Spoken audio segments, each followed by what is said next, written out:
Olá, sejam todos bem-vindos. Hoje nós vamos finalizar o estudo das propriedades coligativas com o último efeito coligativo chamado pressão osmótica. Mas, antes de iniciarmos o estudo sobre a pressão osmótica, é necessário que tenhamos conhecimento sobre o fenômeno da osmose, como ocorre o fenômeno da osmose. E para explicar isso para vocês, eu peguei aqui um recipiente com 2 compartimentos, e esses compartimentos estão separados por uma membrana semipermeável. Essa membrana ela é seletiva e ela permite somente o trânsito de solvente. Somente o solvente passa pela membrana e ela não permite a passagem do soluto. Então aqui do lado esquerdo desse compartimento nós temos a água pura e à direita nós temos água mais um determinado soluto não volátil, ou seja, que constitui uma solução. Nas condições apresentadas nesse esquema, onde eu tenho água pura à esquerda e solução à direita, nesse caso, vai ocorrer o fenômeno da osmose. O que é osmose? Osmose é a passagem do solvente por uma membrana semipermeável do meio hipotônico de menor concentração para o meio hipertônico de maior concentração. Nesse caso, a osmose implica na passagem do solvente da água pura para a solução que tem água mais o soluto, com a finalidade de diluir essa solução. Consequentemente, após o sistema se estabelecer em equilíbrio, o que nós conseguimos verificar é o seguinte: 2 efeitos visuais. O primeiro efeito é que ocorrerá uma diminuição do volume da água pura, devido à passagem da água pura para a solução. E o segundo efeito visual é que o volume da solução vai aumentar em relação ao inicial. O aumento do volume da solução devido à passagem da água pela membrana semipermeável faz com que a solução ela fique mais diluída. Então, o que é o fenômeno da osmose? Osmose é a passagem do solvente por uma membrana semipermeável do meio menos concentrado, chamado meio hipotônico, para o meio mais concentrado, chamado meio hipertônico. Vamos ver um segundo exemplo. Novamente, aqui nós temos um recipiente com 2 compartimentos. Agora eu vou chamá-los de A à esquerda e B à direita. Os compartimentos contêm soluções e elas estão separadas por uma membrana semipermeável. À esquerda eu tenho uma solução de glicose a uma concentração igual a 0,2 molar, ok? E à direita nós temos também uma solução de glicose, a uma concentração igual a 0,4 molar. Muito bem. Como existe uma diferença na concentração das soluções, nesse caso ocorrerá o fenômeno da osmose. E mais uma vez, o que é osmose? O que implica o fenômeno da osmose? Osmose é a passagem do solvente do meio menos concentrado, ou seja, do meio hipotônico para o meio hipertônico, que é o mais concentrado. Como o meio menos concentrado está à esquerda, então ocorre a passagem de água da solução de glicose 0,2 para a solução de glicose 0,4. Os efeitos visuais são, primeiro, o volume da solução de glicose 0,2 vai diminuir, enquanto o volume da solução de glicose a 0,4 molar vai aumentar. A pergunta que se faz é a seguinte: quando esse sistema se estabiliza e os volumes das soluções não modificam mais? Qual é a resposta? Quando os volumes não alteram mais. A resposta é a seguinte: o sistema é estabilizado quando a concentração de glicose nas duas soluções ficarem aproximadamente iguais, certo? Esse é o fundamento da osmose. A osmose implica na passagem do solvente do meio menos concentrado para o meio mais concentrado, fazendo com que no final as concentrações fiquem aproximadamente iguais, certo? Muito bem. Agora que nós já definimos a osmose, podemos agora estudar o que é a pressão osmótica. E para estudarmos a pressão osmótica, mais uma vez, eu tenho aqui um recipiente com 2 compartimentos separados por uma membrana semipermeável seletiva ao solvente, certo? Do lado esquerdo eu tenho água pura, água destilada. E à direita eu tenho uma determinada solução de água, de solvente, mais um soluto não volátil. Muito bem. Então, nas condições apresentadas nesse esquema, ocorrerá o fenômeno da osmose. Mais uma vez, a osmose implica na passagem do solvente por uma membrana semipermeável do meio hipotônico de menor concentração para o meio hipertônico de concentração maior. É o que vai acontecer. Consequentemente, como vai passar solvente da água pura para a solução, o volume da solução vai aumentar e aqui sobre a superfície da solução foi colocado um êmbolo móvel. E o efeito que nós poderemos constatar é que este êmbolo ele vai subir, certo? Porque a osmose vai implicar na passagem do solvente do meio menos para o mais concentrado, vai passar a água da esquerda para a direita e sobre a solução tem um êmbolo, ele vai subir.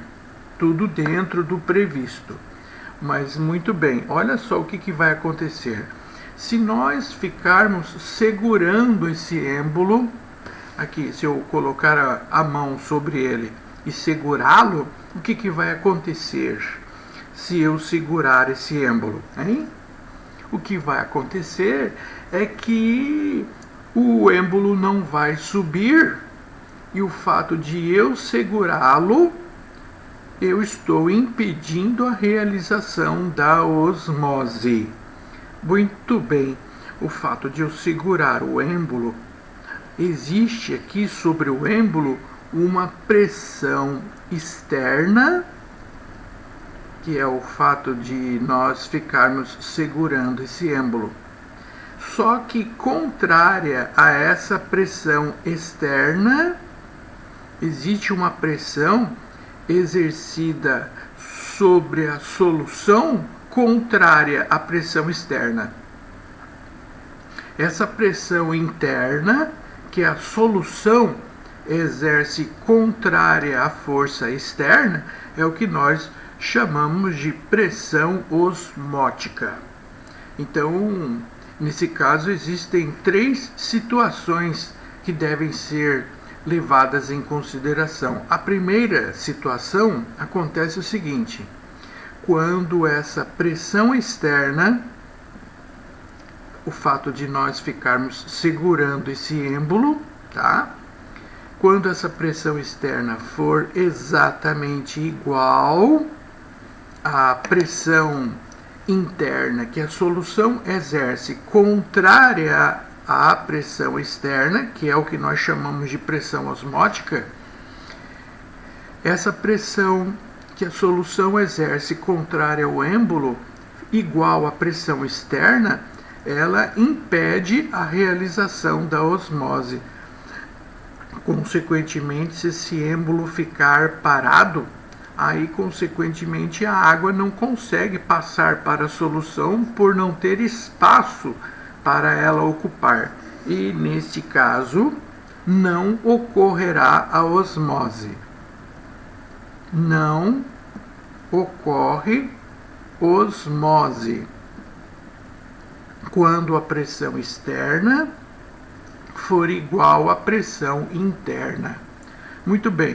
Se nós ficarmos segurando esse êmbolo e eu estou impedindo a realização da osmose, e se eu tirar a mão sobre o êmbolo? Perdão. Se eu tirar a mão do êmbolo? Se eu tirar a mão do êmbolo, aí a pressão osmótica, que é a pressão exercida pela solução, ela passa a ser maior do que essa pressão externa. Consequentemente, se a pressão osmótica exercida pela solução é maior que a externa, aí ocorre passagem da água pura para a solução e o êmbolo vai subir. Então, segunda situação, se a pressão externa for menor que a pressão interna exercida pela solução, chamada de pressão osmótica. Se essa pressão externa for menor que a interna, aí ocorrerá o fenômeno da osmose. Ocorre osmose. Ok? E existe uma terceira situação que deveremos levar em consideração. Por enquanto eu estava segurando o êmbolo e evitando a osmose. Tirei a mão sobre o êmbolo, ocorreu a osmose. E se eu começar a abaixar o êmbolo lentamente, o que vai acontecer? Ora, se eu abaixar o êmbolo lentamente, aí vai ocorrer a passagem da água da solução para a água pura, que é o processo da osmose inversa. Portanto, se a pressão externa exercida sobre a solução for maior do que a pressão interna exercida pela solução, que é a tal da pressão osmótica, tá? Aí, nesse caso, se a pressão externa for maior, eu vou abaixar o êmbolo e vai passar água da solução para a água pura. É o que nós explicamos como osmose inversa. Isso acontece nos processos conhecidos como dessalinização. Na dessalinização, uma técnica de obtenção de água potável a partir da água do mar, é muito usado no estado de Israel. Eles colocam água do mar em uns tanques gigantescos, separados por uma membrana semipermeável, e nessa solução salina eles aplicam uma pressão externa que permite a passagem da água da solução pela membrana semipermeável, obtendo água potável. Anteriormente à descoberta desse processo de osmose inversa, a água nesses países como a Arábia Saudita, como por exemplo no Kuwait, até mesmo no próprio Israel, eram obtidos pelo processo de destilação. Mas agora o processo de destilação, além de muito caro, é inviável economicamente. E agora esses processos são obtidos por osmose inversa. E uma aplicação desse fato é a dessalinização. Ou seja, o que isso significa? Processo de obtenção da água potável a partir da água do mar, certo? Muito bem, eu só gostaria agora de lembrar a todos que o cientista Van 't Hoff, ele determinou uma forma de calcular essa pressão osmótica. E para a surpresa da grande maioria das pessoas, essa pressão osmótica indicada pela letra grega π, ela era calculada de forma idêntica à forma na qual eu calculo a pressão dos gases por aquela equação que vocês já conhecem, PV igual a nRT. Só que ao invés de ser pressão de um gás, não é pressão de um gás, é a pressão exercida pela solução, que impede a realização da osmose, o que nós chamamos de pressão osmótica. Agora vamos fazer uns pequenos ajustes nessa equação, tais como vou passar o volume do primeiro para o segundo membro. Então ficaremos assim, pressão osmótica igual a N sobre V, que multiplica R vezes T. Esse N sobre V já é velho conhecido de todos nós. Isso é a definição de concentração molar. Portanto, a pressão osmótica, além de ser calculada por π vezes V igual a nRT, ela também pode ser calculada pela expressão concentração molar, constante R dos gases e temperatura. Essa temperatura sempre expresso em Kelvin. E aqui eu vou acrescentar o chamado de fator de Van 't Hoff, que é indicado pela letra E. Agora eu vou explicar para vocês o que é esse fator de Van 't Hoff, que é conhecido como fator de correção. Vou colocar o nome dele aqui, fator de correção de Van 't Hoff. É o seguinte, esse fator de correção leva em consideração o número de partículas do soluto, que nós estamos sempre enfatizando. Os efeitos coligativos não dependem da natureza do soluto, eles dependem somente do número de partículas do soluto. Agora, se nós temos um soluto de natureza molecular, esse fator de correção de Van 't Hoff sempre valerá 1. Glicose, sacarose, ureia, etc. Repito, para qualquer soluto molecular que não se dissocia nem ioniza, esse fator de correção valerá sempre 1. Mas e se for o caso de um soluto iônico? Quanto valerá o fator de correção de Van 't Hoff? Exemplo, o cloreto de sódio, o NaCl. Bom, o cloreto de sódio é um soluto iônico.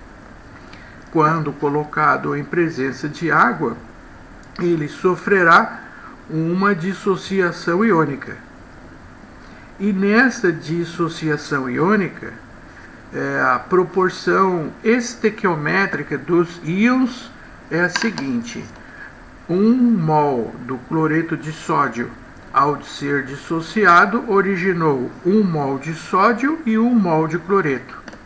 Portanto, nesse caso, o fator de correção de Van 't Hoff indicado pela letra I é igual ao total de partículas que encontram-se dissociadas na solução. 2 mols de partículas. Então, para esse soluto iônico, este chamado fator de correção de Van 't Hoff vale 2. Mas eu volto a repetir, isso é aplicado somente para solutos iônicos. os solutos moleculares, esse fator de correção não existe, ele valerá 1. Não é que não existe, ele não é levado em consideração, né? Então, esse fator que multiplica esta fórmula é aplicável somente, vamos escrever aqui, ó, para solutos iônicos. E aí você me pergunta como calcular esse fator de correção de Van Toff para solutos iônicos. É simplesmente o total de partículas desse soluto iônico em solução aquosa. Se tem 3 mols de partículas, essa letra I vale 3. Se tem 4 mols de partículas, o I vale 4. E se for um soluto molecular, isso vale sempre 1. Agora eu vou explicar para vocês uma aplicação da osmose e da pressão osmótica que está correlacionado com a biologia. Muito interessante, e isso que nós vamos estudar agora aparece com muita frequência nos vestibulares. Acompanhe.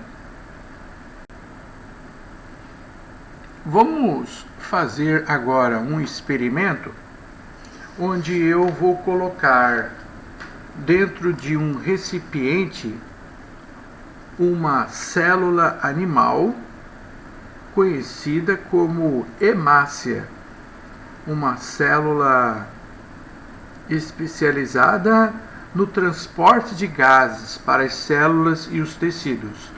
E a célula que transporta o oxigênio, a hemácia, ela possui uma concentração de soluto igual a 0,9% no seu citoplasma. Muito bem, o que nós vamos fazer é colocar esta célula em 3 soluções salinas. Na primeira solução salina, ela tem uma concentração igual à hemácia. Na segunda, vamos colocar a hemácia em uma solução salina mais concentrada, ou seja, 1,5% de soluto.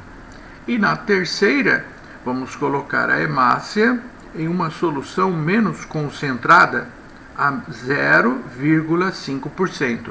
A pergunta agora que se faz é: qual é o efeito sobre o volume desta célula colocada nessas 3 soluções salinas? A pergunta agora é: o que vai acontecer com o volume da célula? No primeiro caso, eu coloquei a hemácia em uma solução com a mesma concentração do citoplasma da célula. A mesma concentração, então a célula encontra-se num meio chamado isotônico. Isotônico quer dizer iso, igual, com a mesma concentração da célula. Bom, a célula, a hemácia, ela tem uma membrana celular. Esta membrana celular, ela funciona como se fosse aquela membrana semipermeável daquele experimento anterior. Consequentemente, se ela é uma membrana, ela permite o trânsito da água. E como as concentrações são iguais, a água vai entrar na célula e ao mesmo tempo ela vai sair da célula com a mesma velocidade. Consequentemente, se a hemácia tem o trânsito da água com a mesma velocidade nos 2 sentidos, a conclusão número 1 que nós chegamos é que o volume da célula não vai mudar, já que a velocidade com que a água entra na célula é igual à velocidade com que ela sai, porque as concentrações são iguais. Portanto, a primeira conclusão é que se colocarmos uma célula num meio isotônico, o seu volume não altera. Certo? Muito bem. segundo experimento. No segundo experimento, eu coloquei a célula numa solução salina com uma concentração maior do que o citoplasma da célula. Quando a solução externa tem uma concentração maior, significa que a célula foi colocada num meio hipertônico. O meio hipertônico é aquele cuja concentração é maior em relação ao citoplasma da célula. Ora, como agora existe uma diferença de concentração entre a concentração salina dentro da célula e a solução salina de fora da célula, então nessas condições vai ocorrer o fenômeno da osmose. E como nós vimos no início da aula, osmose é a passagem do solvente do meio menos concentrado, o hipotônico, para o meio mais concentrado, que é o hipertônico. Sendo assim, a conclusão que nós podemos chegar é essa, que o volume da célula vai diminuir. Ela vai murchar, ela murcha. Então, se colocarmos uma célula num meio cuja concentração é maior que a concentração do citoplasma da célula, a célula começa a perder água e, como consequência disso, o volume da célula vai diminuir. O volume da célula diminui, ela vai murchar. Na prática, isso acontece num quadro chamado de desidratação. A desidratação ocorre quando, por exemplo, uma pessoa come um alimento muito salgado ou muito doce e é normal sentir sede após o consumo desses alimentos. A sede é um sinal que o sistema nervoso central ele envia para a pessoa dizendo: tome água, tome água, tome água. Quando as células começam a ficar desidratadas. Quando as células se desidratam, significa que a pessoa está perdendo, as células estão perdendo água, e aí o sistema nervoso central envia a informação para a pessoa tomar água quando ela sente muita sede. Aí está uma aplicação da osmose quando a pessoa está num quadro chamado de desidratação. Aí no outro caso nós temos a hemácia em uma solução 0,5%, ou seja, agora a concentração do citoplasma da célula ele é menor. E como há uma diferença de concentração, nesse caso vai ocorrer a osmose. O que é a osmose? Osmose é a passagem do solvente do meio menos para o meio mais concentrado. Agora, como o meio de maior concentração está dentro da célula, agora o contrário vai ocorrer. Começa a entrar água dentro da célula. Começa a entrar água dentro da célula com a finalidade de diluir o citoplasma. E o efeito disso qual é? É esse aqui o efeito. Ó. O efeito é que o volume da célula vai aumentar. Aumenta o volume da célula, certo? E isso, dependendo se há uma diferença muito grande na concentração, isso é ruim, porque a membrana da célula ela tem uma elasticidade. E se ultrapassar o limite dessa elasticidade, essa hemácia pode vir a romper. E se rompe a membrana da hemácia, consequentemente, ela perde o seu conteúdo celular, dentre os quais perde a capacidade de transportar oxigênio para as células e para os tecidos podendo ocorrer o fenômeno da hipóxia, que é a morte do indivíduo por falta de oxigênio sendo transportado para as células e para os tecidos.